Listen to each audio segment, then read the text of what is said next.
नमस्कार प्यारे बच्चों, आप सभी का स्वागत है मैथ सॉल्यूशन यूट्यूब चैनल पर। जितने भी कक्षा 9th क्लास के बच्चे हैं जिनका एग्जाम 18 दिसंबर को साइंस का यानी कि विज्ञान का होने वाला है, तो बच्चों आपके लिए ये पेपर काफ़ी ज़्यादा इम्पोर्टेंट होने वाला है। आज की इस वीडियो के अंदर मैं आप सभी को 18 दिसंबर के वायरल क्वेश्चन वायरल पेपर में आपको वही करवाने वाला हूं। इस वीडियो को आप शुरू से लेकर अंत तक जरूर देखिएगा। जिस चैनल पर पहली बार आए हो तो प्यारे बच्चों चैनल को सब्सक्राइब कर दीजिएगा और वीडियो को लाइक कर दीजिएगा। तो देखिएगा ध्यान से, ये आपका भी विज्ञान का पेपर है। 70 नंबर का प्यारे बच्चों आपका क्या है, एग्जाम होगा और आपको 3 घंटे 15 मिनट आपको वही समय दिया जाएगा पेपर करने के लिए। देखिए सबसे पहले हम बात करते हैं खंड ए। खंड ए के अंदर हम बात करेंगे बहुविकल्पीय प्रश्न की। तो पहला जो बहुविकल्पीय प्रश्न है ध्यान दीजिएगा, क्या है, किसी ठोस से सीधी गैस अवस्था प्राप्त करने वाले पदार्थ का गुण क्या होता है। तो ठोस हो और ठोस से किस में बदल जाए, वे डायरेक्ट गैस में बदल जाए, उस पदार्थ के गुण को कहते हैं हम ऊर्ध्वपातन। ऑप्शन नंबर हमारा क्या हो जाएगा, ए हो जाएगा। अगला क्वेश्चन है, वह धातु जो कमरे के ताप पर द्रव्य अवस्था में पाई जाती है। तो धातु का नाम है भाई पारा। अगला क्वेश्चन है, साबुन का जलीय विलयन है। तो जो साबुन का जलीय विलयन होता है वो कोलाइड ही होता है, कोलाइड होता है। ऑप्शन नंबर हमारा से हो जाएगा। अगला क्वेश्चन है, लोहे का प्रतीक क्या है। तो लोहे को Fe से भाई प्रेजेंट करते हैं। ऑप्शन नंबर हमारा बे हो जाएगा। अगला है, ओजोन का सूत्र क्या है। तो प्यारे बच्चों ओजोन का सूत्र होता है O3। ऑप्शन नंबर हमारा से हो जाएगा। एक कोशिकीय जीव का उदाहरण दीजिए। तो एक कोशिकीय जीव है हमारा अमीबा। ऑप्शन नंबर हमारा क्या हो जाएगा, से हो जाएगा। प्यारे बच्चों ऑप्शन नंबर दे को मत करना। कुछ बच्चे क्या करते हैं, पर गलती कर देते हैं। वो देखते हैं कि सर ऑप्शन में तो उपरोक्त सभी मिला हुआ है, तो उस पर ही टिक कर देते हैं उपरोक्त सभी, क्योंकि हम देखते हैं कि 99% जो होता है वो उपरोक्त सभी क्या है, सही आंसर होता है। लेकिन इस क्वेश्चन का सही जवाब होगा अमीबा। चलिए, कोशिका का बिजली घर क्या है भाई। कोशिका का बिजली घर है माइटोकांड्रिया। ऑप्शन नंबर हमारा हो जाएगा बे।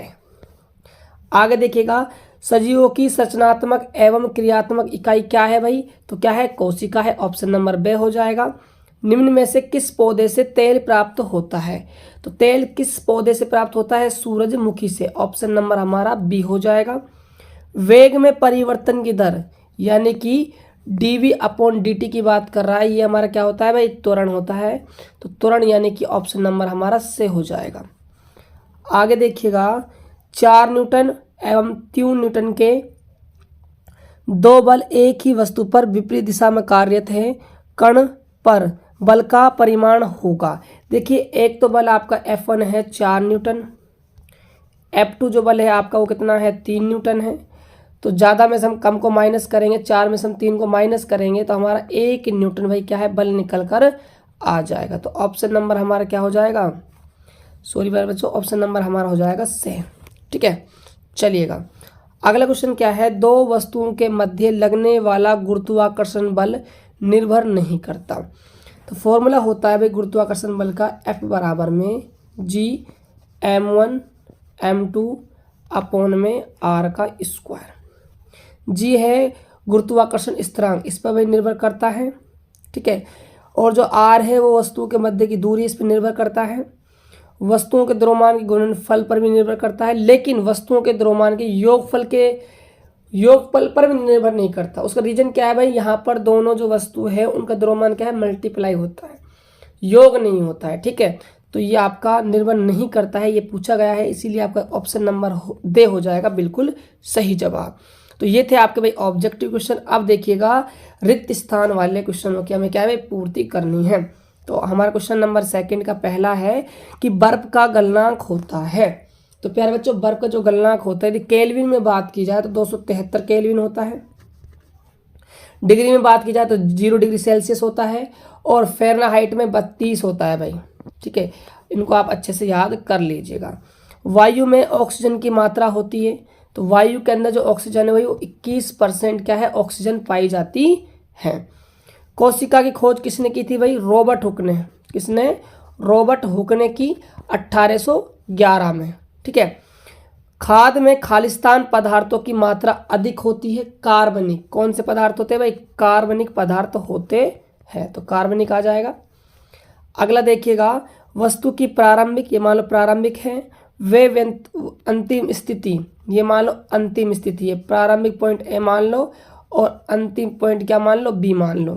इनके बीच जो दूरी है वो वस्तु को क्या कहलाता है भाई? विस्थापन कहलाता है। क्या कहलाता है? डिस्प्लेसमेंट कहलाता है, विस्थापन कहलाता है।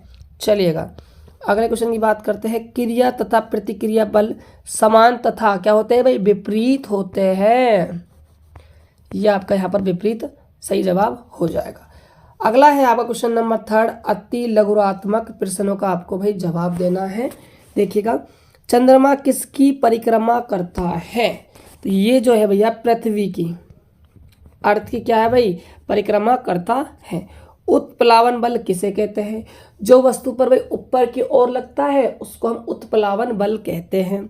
सोडियम का इलेक्ट्रॉनिक विन्यास, तो सबसे पहले ये देखिए सोडियम कितने नंबर पर आता है आधुनिक आवर्त सारणी में? 11 नंबर पर।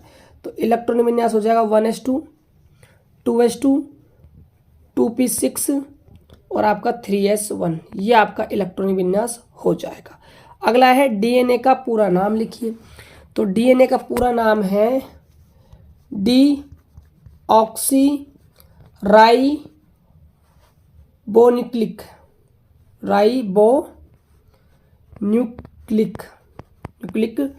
एसिड। ये क्या है भाई? डीएनए का पूरा नाम है, फुल फॉर्म हम कह सकते हैं डीऑक्सी राइबोन्यूक्लिक एसिड। चलिएगा अगला है, पूछा गया है कि रबी की फसल कौन कौन सी है? रबी की फसल जो गर्मियों के दिनों में जो बोई जाती है उसको रबी की फसल कहते हैं। जैसे गेहूं, ठीक है, गेहूं कह सकते हैं, सरसों, चना, मटर, तिलहन, ठीक है, जौ, अलसी, ये सारे जो फसलें हैं ये किसकी है? रबी की फसलें हैं। पशुपालन किसे कहते हैं? पशुओं को पाला जाता है दूध के लिए, ठीक है, वो क्या कहलाता है? पशुपालन कहलाता है। पौधे किस क्रिया द्वारा अपना भोजन निर्माण करते हैं? तो कौन सी प्रक्रिया है भाई? प्रकाश संश्लेषण। प्रकाश संश्लेषण हमारा सही जवाब हो जाएगा। अगला देखिएगा, एक समान चाल के लिए समय के साथ तय की गई दूरी का ग्राफ कैसा होता है?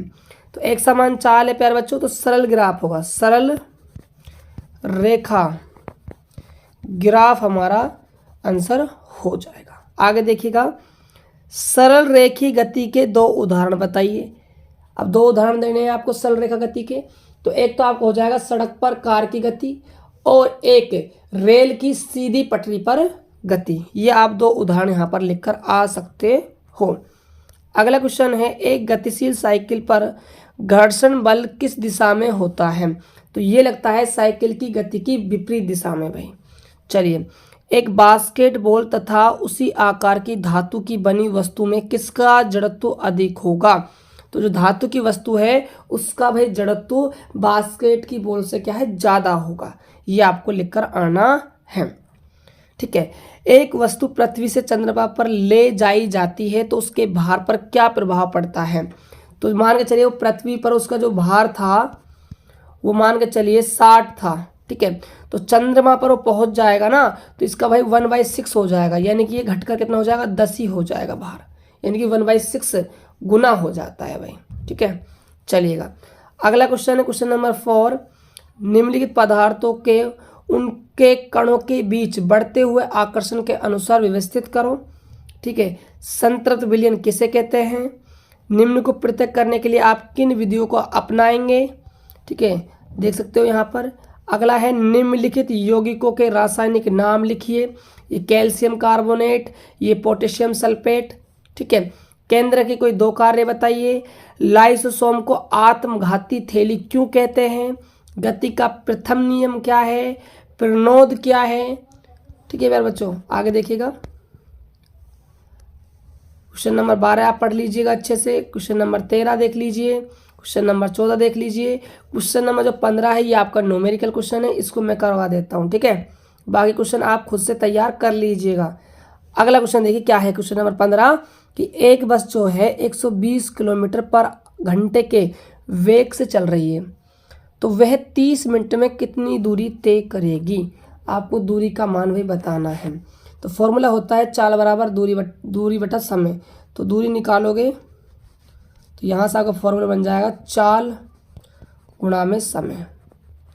अब देखिए चाल है हमारी 120, समय देखिए हमारा जो है मिनट में है, तो चाल दी हुई किलोमीटर पर आवर में है, तो ये 30 मिनट को हमें बदलना पड़ेगा घंटे में। तो किसका डिवाइड करेंगे भाई, 60 का। 60 दूनी 120 हो जाएंगे और 30 को हम 2 से गुणा करेंगे तो हमारे पास क्या आ जाएगी दूरी भाई, 60 किलोमीटर क्या है हमारे पास दूरी निकल कर आ जाएगी। तो 60 किलोमीटर दूरी क्या है वो तय करेगी। चलिएगा अगला क्वेश्चन जो है क्वेश्चन नंबर 17, ये भी आपका न्यूमेरिकल क्वेश्चन है, इसको मैं करवा देता हूँ। ठीक है, देखिए 20 किलोग्राम द्रव्यमान वाली वस्तु को 2.5 मीटर पर सेकंड स्क्वायर का त्वरण उत्पन्न करने के लिए कितने बल की आवश्यकता होगी। यदि बल को दुगना कर दे तो त्वरण कितना हो जाएगा। 2 क्वेश्चन बन रहे हैं भाई इसमें ना। देखिए सबसे पहले बल पूछ रहा है, आपको द्रव्यमान दिया हुआ है, त्वरण दिया हुआ है, बल पूछ रहा है। तो फॉर्मूला है F बराबर में ma। तो मास 20 है, त्वरण आपका 2.5 है। यहाँ से आप पॉइंट को हटाते हो तो बट्टे में क्या आएगा, 10 आएगा। 1 जीरो से आपके 0 कट जाएगा और 25 दूनी 50 न्यूटन आपका क्या है भाई बल निकल कर आ जाएगा। अब देखिएगा याद कि यहाँ ध्यान दीजिए, यदि बल को दुगुना कर दिया जाए तो बल आया है 50 न्यूटन, तो बल को कर दिया हमने दुगुना मतलब 100, तो त्वरण कितना हो जाएगा। तो आपका द्रव्यमान अभी भी 20 ही, त्वरण आपसे पूछ रहा है, तो 20 पंजे 100, तो त्वरण हो जाएगा आपका 5 मीटर पर सेकंड स्क्वायर। यानी कि हम बल को दुगुना करेंगे तो हमारा त्वरण भी क्या है भाई, 2 गुना हो जाएगा। त्वरण कितना हो जाएगा, तो आप लिखोगे 5 मीटर पर सेकंड स्क्वायर, अर्थात पहले के त्वरण का दुगना हो जाएगा। चलिएगा ये देख लीजिए, ये क्वेश्चन आपका 18वां है और ये आपका भाई क्या है भाई, पेपर समाप्त हो गया है। तो ये था भाई आपके साइंस का पेपर जो आपका 18 दिसंबर को होने वाला है। आई होप कि आपको काफ़ी अच्छे से समझ में आ गया होगा। यदि प्यारे बच्चों आपको वीडियो थोड़ा बहुत भी हेल्पफुल लगा हो तो प्लीज़ आप सभी से रिक्वेस्ट करूंगा कि आप चैनल को सब्सक्राइब कर दीजिएगा, वीडियो को लाइक कर दीजिएगा और इस वीडियो को अपने हर एक दोस्त के पास शेयर कीजिए ताकि सभी बच्चे इस वीडियो को देख सके। तो मिलते हैं और एक बेहतर वीडियो के साथ, तब तक के लिए जय हिंद, वंदे मातरम।